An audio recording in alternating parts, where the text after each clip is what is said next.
मैं ये रिलेशनशिप छोड़ना चाहता हूँ मगर कैसे? ये सवाल बहुत सारे लोगों का होता है, लेकिन किसी के पास भी इसका सही जवाब नहीं होता। ये सवाल रुका हुआ है। आज हम बात करने जा रहे हैं एक प्रैक्टिकल एग्जिट स्ट्रेटजी की, स्टेप बाय स्टेप। कोई थियरी नहीं, कोई मोटिवेशनल टॉक नहीं, कोई ज्ञान बांटना नहीं, सिर्फ एक्शनेबल स्टेप्स। रिलेशनशिप को छोड़ना कैसे है, strategically, step by step. Hello friends, welcome back to my channel doctor Bhumika यर, रिलेशनशिप ट्रॉमा हीलिंग कोच।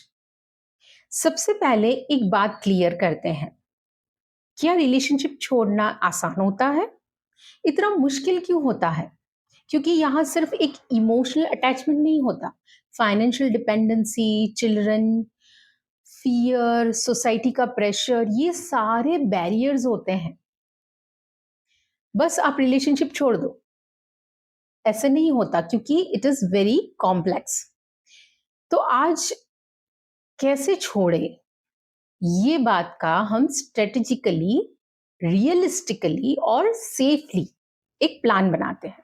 एक बात याद रखिए कि plan without action is just a wish, और सिर्फ विश करने से आपकी प्रॉब्लम सॉल्व नहीं होगी। सो इसे अप्लाई करें एक्शनेबली। तो आइए जानते हैं कि एक्शन कैसे लें। Step number 1, financial preparation. ये सबसे इंपॉर्टेंट स्टेप है, क्योंकि फाइनेंशियल डिपेंडेंसी सबसे बड़ा चेन होती है जो आपको रोकती है। आपके पास एक सेपरेट बैंक अकाउंट होना चाहिए, नहीं है तो आप खोलिए। सेकंड, एक एड्रेस जो सिर्फ आपके पास पहुंचे चीजें, वो ध्यान रखिए। Third thing, registered mobile number. मैंने कई लोगों को देखा है कि वो सारी चीजें अच्छे से कर लेते हैं, लेकिन मोबाइल नंबर वो दूसरे पार्टनर का होता है और उसकी वजह से उनको बहुत दिक्कत आती है, क्योंकि ओटीपीज है, ट्रांजैक्शंस के जो भी मैसेजेस हैं, वो सारे दूसरे मोबाइल में चले जाते हैं और तब असली प्रॉब्लम शुरू होती है। आपके ओरिजिनल्स आपके पास होने चाहिए, सारे आईडीज, आपका जो डॉक्यूमेंट्स है उसमें नाम बिल्कुल क्लियर होना चाहिए, स्पेलिंग मिस्टेक्स नहीं होनी चाहिए। सेकेंड थिंग, डॉक्यूमेंट्स को आप अपने पास उस तरह से रखिए कि सेफ रहे और एक्सेसिबल रहे, आप उसको एक्सेस कर सके जब भी चाहे। ऐसा नहीं है कि आपके पास चाबी नहीं है, वो तो दूसरे घर है, ये सारी चीजें नहीं होनी चाहिए। और सबसे बड़ी चीज, एड्रेस। एड्रेस आपका ऐसा होना चाहिए जो परमानेंट है और चीजें आपके पास आए, ना कि दूसरे किसी के पास जाए। अब ये सारी चीजें जब हो जाती है, अवेयर रहे अपनी चीजों के बारे में, क्योंकि अगर आपको कहीं जॉब लेनी है तो आपको ये सारी चीजें, ये सारे डॉक्यूमेंट्स, इन सब चीजों की जरूरत पड़ेगी। तो इसे, अगर आपने सरनेम चेंज किया है या कुछ भी चेंजेस है, तो आप इन सब चीजों को ध्यान में रखें, क्योंकि आपका नाम हर एक डॉक्यूमेंट में सेम होना चाहिए, ये बहुत जरूरी है।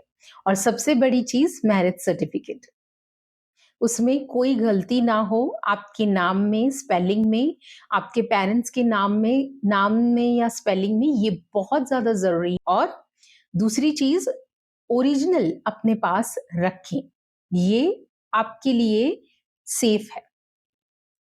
आपने जो भी एक बैंक अकाउंट खोला है, उसमें पॉसिबल हो सके तो आप अपना फिक्स अमाउंट एक सेव करें, चाहे वो 500 रुपीज ही क्यों ना हो, लेकिन उसको अपने अकाउंट में डालें हर महीने। और आपकी जो प्रॉपर्टी पेपर्स है, बैंक स्टेटमेंट्स हैं, ये सारी चीजें एक सेफ प्लेस पे रखें जो आप ही एक्सेस कर पाए। अगर आप वर्किंग नहीं हैं तो आप स्किल्स डेवलप कीजिए, उसमें टाइम दीजिए, कंसल्टिंग, ट्यूटोरियल्स कुछ ऑनलाइन चालू कीजिए, ताकि वो प्रोफेशनल बैकग्राउंड बने आपके लिए और आपको फ्यूचर में काम आए। Step number 2, emotional support system. अब आप क्या करेंगे, एक सपोर्ट सिस्टम ढूंढेंगे। अकेले ही अगर आप इन सब चीजों से जूझ रहे हैं तो एक ट्रस्टेड फ्रेंड को बताइए या तो एक फैमिली मेंबर को बताइए।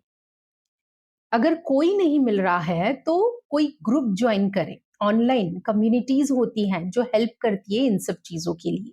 नार्सिसिस्टिक अब्यूजिव रिकवरी ग्रुप्स होते हैं जो बहुत ज्यादा एक्टिव होते हैं, तो आप ये करें या फिर एक प्रोफेशनल थेरेपिस्ट की मदद लें। Step number 3, safety plan. अगर फिजिकल अब्यूज भी है तो ये सबसे बड़ी प्रायोरिटी है आपके लिए।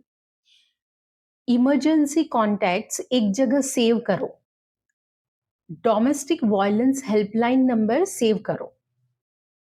एक ऐसी बैग तैयार रखो जिसमें थोड़ा कैश हो, कपड़े हो, आपके डॉक्यूमेंट्स हो, आपका फोन का चार्जर हो और जो आप 5 मिनट में फटाफट ग्रैब करके निकल सको।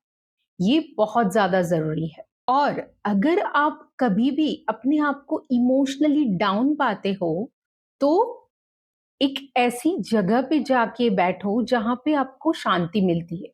अगर आपके दिमाग में ये थॉट्स आ रहे हैं कि मुझे लाइफ गिव अप कर देनी है, और जैसे ही वो थॉट आते हैं फटाफट से अपने आप को उस कमरे से या उस जगह से हटा दीजिए। फिजिकली बाहर जाइए, सांस लीजिए, कमरे में से बाहर निकल जाइए। ये बहुत ज्यादा जरूरी है। कहीं पर भी आप खड़े हो और ये थॉट आ रहा है तो वहां से मूव कीजिए, गहरी सांसें लीजिए और बोलिए कि मेरी लाइफ कीमती है। ये प्रॉब्लम इतना बड़ा नहीं है कि मेरी जिंदगी ले ले। मेरी जिंदगी से बड़ा कुछ नहीं है। ये अपने आप को बार बार बोले और डीप ब्रीदिंग करते हुए अपने आप को शांत कीजिए। ये बहुत ज्यादा जरूरी है। Step number 4, legal consultation. पहली चीज तो ये समझ लीजिए कि अगर आप लॉयर के पास कंसल्टेशन के लिए जाते हैं, वो एक इंफॉर्मेशन कलेक्ट करने के लिए जाते हैं। आपका कोई रिलेशनशिप खत्म नहीं हो गया है, कोई घर नहीं टूट रहा है, कुछ हो नहीं रहा है वहां पे, तो आपको पैनिक नहीं करना है जब आप लीगल एडवाइस लेते हो। कस्टडी, प्रॉपर्टीज, मेंटेनेंस सब आपके दिमाग में एकदम से क्लियर होना चाहिए। इसीलिए अब आप डिसीजन का प्रेशर लेके ये सब चीजें मत कीजिए। आराम से जस्ट इंफॉर्मेशन कलेक्ट करना है, यही सोच के आप जाइए और इंफॉर्मेशन अच्छे से कलेक्ट कीजिए। Step number 5, the exit day. जब सब प्रिपरेशन हो जाती है तब प्लान एग्जीक्यूट करो। एक स्पेसिफिक डेट फिक्स करो। उस दिन अनाउंसमेंट मत करो, क्योंकि नार्सिसिस्ट को पहले से बताना मतलब फुल ड्रामा। तो अपने सपोर्ट सिस्टम को बताओ और छोड़ने के बाद क्या होगा इसके लिए तैयार रहो। लेट मी टेल यू कि आप 2 से 3 हफ्ते तक बहुत ज्यादा डिस्टर्ब रहेंगे, क्योंकि ब्रेन विड्रॉल सिम्टम्स फील करता है, एंजाइटी रहती है, वो गिल्ट आता है कि अरे मैंने कुछ गलत कर दिया। ये ट्रॉमा बॉन्ड है, ये लव नहीं है, ये केयरिंग नहीं है।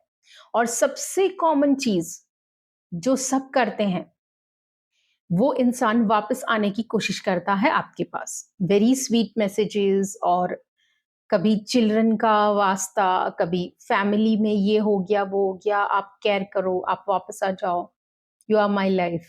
ये सारी चीजें होंगी आपके साथ। बिल्कुल बदल गया हूं, इमोशनल ब्लैकमेल, इसे हुवरिंग कहते हैं। तो याद रखिए, रिलेशनशिप छोड़ने के बाद आप जो महसूस करोगे वो रिकवरी है, फेलियर नहीं है। सो फ्रेंड्स, अगर आपको ये वीडियो हेल्पफुल लग रही है, इसे शेयर करो। किसी की लाइफ में ये इंफॉर्मेशन डिफरेंस बना सकती है।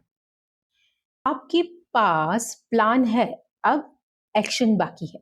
याद रखिए, रिलेशनशिप को छोड़ना it is not one brave moment, it is 100 small preparation और फिर लास्ट एक्शन। आपने आज पहला स्टेप लिया है इंफॉर्मेशन गैदर करने का। अगला स्टेप, एक ही चीज पिक करो आज। या तो बैंक अकाउंट खोलो या तो डॉक्यूमेंट्स कलेक्ट करो। एक ट्रस्टेड फ्रेंड को बताओ। बस एक ही छोटा सा स्टेप करो और एक चीज समझ लो, ये आपकी गलती नहीं है।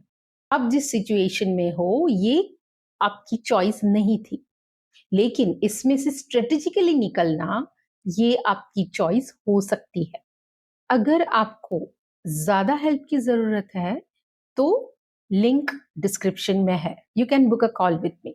अगर आप इन सब चीजों से गुजरे हैं और आपने स्ट्रेटेजिकली मूव ऑन किया है तो मुझे कमेंट में जरूर बताइए।